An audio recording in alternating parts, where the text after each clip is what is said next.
এখন আমি আপনাদের দেখাবো বিএলও অ্যাপে কেমনভাবে চেকলিস্ট ভেরিফিকেশন করবেন। অর্থাৎ কোনো ফর্ম জমা পড়ার পরে সেটা ভেরিফাই করার জন্য বিএলওকে দেওয়া হয় চেকলিস্ট করতে বা ভেরিফিকেশন করতে। তো বিএলও অ্যাপে এখন দেওয়া হচ্ছে। তো এর জন্য আপনাকে যেটা করতে হবে, আপনার মোবাইলে অবশ্যই বিএলও অ্যাপটাকে ইনস্টল করতে হবে এবং তাতে লগ ইন হতে হবে। আপনি কেমনভাবে বিএলও অ্যাপে ইনস্টল করে তাতে লগ ইন করবেন তার ভিডিও আমার চ্যানেলে অলরেডি দেওয়া রয়েছে, আপনারা সেখান থেকে দেখে নিতে পারেন। তো চলুন প্রথম থেকে শুরু করি। আজকের ভিডিওর যেটা বিষয় সেটা হচ্ছে বিএলও অ্যাপে চেকলিস্ট ভেরিফিকেশান বা ফর্ম ভেরিফিকেশান, এবং সেই সঙ্গে আমি আপনাদের দেখিয়ে দেবো যে ফর্মে যদি কোনো রকমের পরিবর্তন করার দরকার হয়, অর্থাৎ কোনো ভোটার যখন ফর্ম ফিল আপ করেছে তখন যদি কোনো রকমের ভুল করে থাকে সেই ভুলটাকেও আপনি কিন্তু কারেকশন করে দিতে পারবেন চেকলিস্ট ভেরিফিকেশন করার সময়। সেটা কীভাবে করবেন ওটাও কিন্তু দেখিয়ে দেওয়া হবে। তো প্রথম থেকে শুরু করছি। একদম প্রথমে আপনারা বিএলও অ্যাপটাকে খুলছেন। বিএলও অ্যাপটা খোলার পরে আপনারা এরকম ধরনের একটা ড্যাশবোর্ড দেখতে পাচ্ছেন। এর অধীনেই আপনারা দেখতে পাচ্ছেন চেকলিস্ট নামক যে অপশন, সেই চেকলিস্ট অপশনে আপনি টাচ করবেন। এখানে টাচ করার পরে আপনারা দেখতে পাচ্ছেন যে আমার বুথে এখনও পর্যন্ত একটি ফর্ম ভেরিফিকেশন করতে বাকি রয়েছে। বাকিগুলো আমি করে দিয়েছি, অর্থাৎ আমার কাছে এলেই কিন্তু আমি সেটা সঙ্গে সঙ্গে ভেরিফিকেশন করে দিই। তো এখন একটি ফর্ম পড়ে রয়েছে আপনারা দেখতে পাচ্ছেন, এবং এটি হচ্ছে 6 নম্বর ফর্ম। এখানে কিছু কালার দেওয়া রয়েছে আপনারা দেখতে পাচ্ছেন যে যেগুলো 6 নম্বর ফর্ম সেগুলো মোটামুটি হলুদ কালারে দেখাবে। 6-এর এ ফর্মগুলো থাকলে সেইগুলো দেখাবে সবুজ কালারে, 7 নম্বর ফর্ম জমা পড়লে সেটা লাল কালারে, এবং 8 নম্বর ফর্ম জমা পড়লে সেটা আপনারা দেখতে পাচ্ছেন বেগুনি কালার তার জন্য দেওয়া রয়েছে। তো এখানে একটি মাত্র ফর্ম রয়েছে এবং ফর্মটার নিচে দেখতে পাচ্ছেন যদি অনেকগুলো ফর্ম থেকে নিচে এইভাবে লিস্টে দেওয়া থাকবে। তো আমি এখানে যে ফর্মটি রয়েছে সেই ফর্মটার উপরে, অর্থাৎ এই সব জায়গায় যেকোনো এক জায়গায় আমি টাচ করব, এখানে টাচ করতে পারি, কিংবা তার যে নাম লেখা রয়েছে ভোটারে সেই নামের উপরে কিন্তু আমি টাচ করতে পারি। টাচ করার পরে চেকলিস্ট ওপেন হয়ে গেল। প্রথমেই আপনারা দেখতে পাবেন পার্সোনাল ডিটেলসের অধীনে পাবেন অ্যাপ্লিক্যান্ট নেম, ইংরেজি এবং বাংলা দুটো ভাষাতেই আপনি নাম দেখতে পাচ্ছেন। তারপরে ছবি দেখতে পাচ্ছেন, তারপরে জেন্ডার, তারপরে relative name, relative type, mobile number, email ID যদি দিত সেটাও দেখা যেত, কিন্তু সে দেয়নি। তো এগুলো দেখে নিলেন ঠিকঠাক আছে কিনা। তারপরে আপনি মোবাইলের স্ক্রিনটাকে স্ক্রল আপ করে নিচে নেমে আসুন। এরপরে দেখুন যে the details mentioned above and in the form are same না নট সেম, অর্থাৎ উপরে যে ডিটেলসগুলো দেখলেন সেগুলো যদি ঠিকঠাক থাকে তাহলে সেম, যে অপশানটা অলরেডি সিলেক্ট হয়ে আছে সেই অবস্থাতেই থাকবে।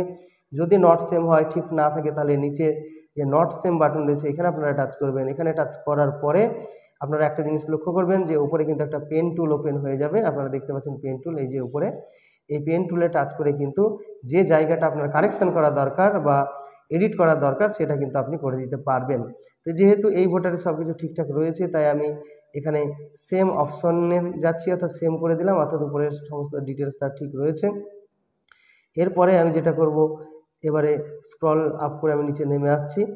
এরপরে অথেন্টিকেশন ইনফরমেশন যেখানে রয়েছে, এই অথেন্টিকেশন ইনফরমেশনের অধীনে প্রথমে রয়েছে আধার নাম্বার। এখানে অবশ্য আধার নম্বরের শেষ 4টি সংখ্যা দেখাবে, তো সেটা ঠিক আছে কিনা আপনারা দেখে নেবেন। এবার যদি আপনি ফুল আধার নম্বর দেখতে চান তাহলে আপনাকে এই যে নট সেম যে অপশনটা রয়েছে নিচে, সেই নট সেম অপশনে টাচ করতে হবে। এখানে টাচ করার পরে দেখতে পাচ্ছেন পেন টুল এখানে আবার ওপেন হয়ে গেল।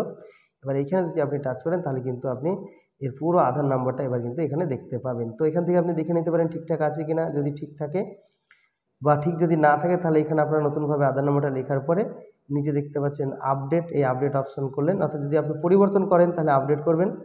যদি আপনি আবার পুনরায় নতুন করে লিখে দিতে চান তাহলে রিসেট করলেন, কিংবা এখানে ক্যান্সেল করে দিলেন। যেহেতু আমার সব ঠিকঠাক কাজ রয়েছে, আমি কোনো রকমের পরিবর্তন করব না এখানে আধার নম্বরের, তাই আমি এখানে ক্যান্সেল করে দিলাম। অর্থাৎ যে অবস্থায় ছিল সেই অবস্থাতেই রইল, অর্থাৎ আধার নম্বর যা দেওয়া ছিল সেটাই রইল। তো যেহেতু এর আধার ঠিকঠাক রয়েছে, আমি কোনো রকমের পরিবর্তন করলাম না, তাই আবার নট সেম অপশন থেকে আমি আবার সেম করে দিলাম। সেম করে দেওয়ার সঙ্গে সঙ্গে আমি দেখতে পাচ্ছি আবার যে 4টে ডিজিট শেষকার দেখাচ্ছিল সেটা কিন্তু আমার ঠিকঠাক দেখাচ্ছে। এরপরে ডেট অফ বার্থ ডিটেলস আপনি দেখতে পাচ্ছেন। ডেট অফ বার্থ এখানে প্রথমে বয়স দেখাবে, তারপরে ডেট অফ বার্থ কত সেটা এখানে দেখাচ্ছে। আপনি তার ডকুমেন্টের সঙ্গে সেটা মিলিয়ে দেখে নিতে পারেন ঠিকঠাক আছে কিনা। এবং আপনি পেজটাকে স্ক্রল করে আমি আবার উপরে উঠে যাচ্ছি, মানে পেজটাকে স্ক্রল করে উপরে উঠিয়ে দিয়ে আমি নিচে নেমে যাচ্ছি। এবারে ওই ডেট অফ বার্থের জন্য এই ভোটার যে ডকুমেন্ট দিয়েছে সেটা কিন্তু এই যে ভিউ অ্যাটাচ ডকুমেন্ট যে অপশনটা রয়েছে এখানে যদি আপনি টাচ করেন তাহলে কিন্তু সেই ডকুমেন্টটা দেখাবে। তো আমি আপনাদের টাচ করে দেখাচ্ছি। তো আমি টাচ করলাম, এবার দেখতে পাচ্ছেন তার ডকুমেন্ট কিন্তু এখানে দেখাচ্ছে। তো এটা যদি ঠিকঠাক থাকে আপনি দেখে নিতে পারেন এখান থেকেও। এবার এটাকে আপনি বড় করে দেখতে চাইলে এইখানে টাচ করে সেটাকে আপনি জুম টুম করে ভালো করে এটা দেখে নিতে পারেন। তো আমি সেটা দেখছি না। এবারে আমি আবার এই যে ক্রস চিহ্ন আছে, ক্রস চিহ্নে টাচ করে আমি এখান থেকে বেরিয়ে গেলাম।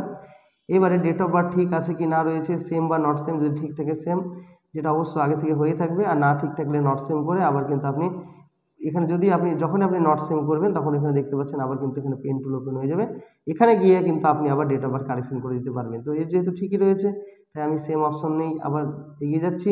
এরপরে পেজটাকে স্ক্রল করে আমি নিচে নেমে দেখতে পাচ্ছি রেসিডেন্স ডিটেলস। এই রেসিডেন্স ডিটেলসের অধীনে এখানে তার বাড়ির নম্বর, পাড়া, শহরের ক্ষেত্রে হলে রাস্তা বা গলির নম্বর, গ্রাম বা শহরের নাম, পোস্ট অফিসের নাম, পিনকোড, তারপর এখানে তহসিল, তালুক, মণ্ডল, এই জায়গাটা আপনারা ব্লক বা থানার নাম লিখবেন, এটা হলো, এবং শহরের ক্ষেত্রে সাব ডিভিশনের নাম লিখবেন।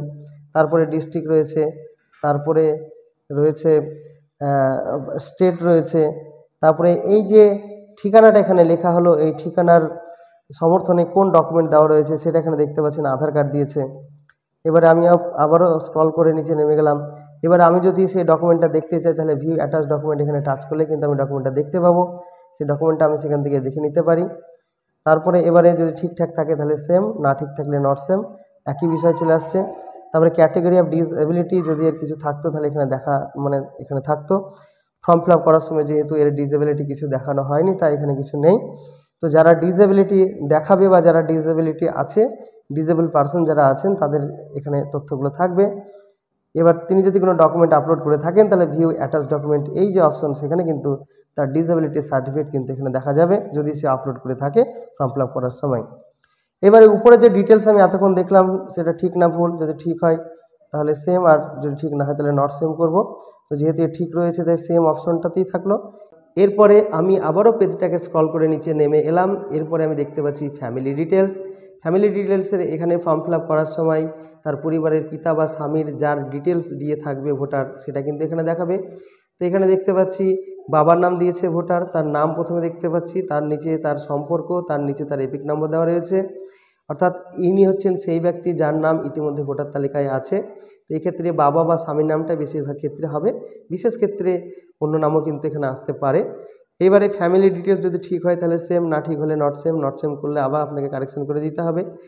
এটা হয়ে গেল। এবার এটার পরে আমি আবারও পেজটাকে স্ক্রল করে নিচে নেমে আসছি। এবার ইনফরমেশন, যেটা আপনাকে ফিল্ড ভেরিফিকেশন করতে হবে সেটা হলো on field visit applicant is found available absent shifted dead নাকি, অর্থাৎ ফিল্ড ভেরিফিকেশন করতে গিয়ে আপনি ভোটারকে পেলেন কি না পেলেন, তো অবশ্যই আমি তাকে পেলাম তাই এখানে অ্যাভেলেবেল করে দিলাম।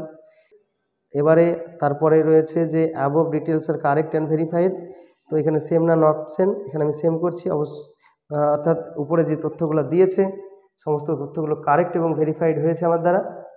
তারপরে নিচে এবার select section number and name, এখানে যেহেতু আমার বুথে একটাই সেকশন রয়েছে তাই এখানে একটাই সেকশন দেখাচ্ছে, একাধিক সেকশন থাকলে হয়তো এখানে আপনাকে সেকশন বেছে নেওয়ার অপশনটা দিতে পারে।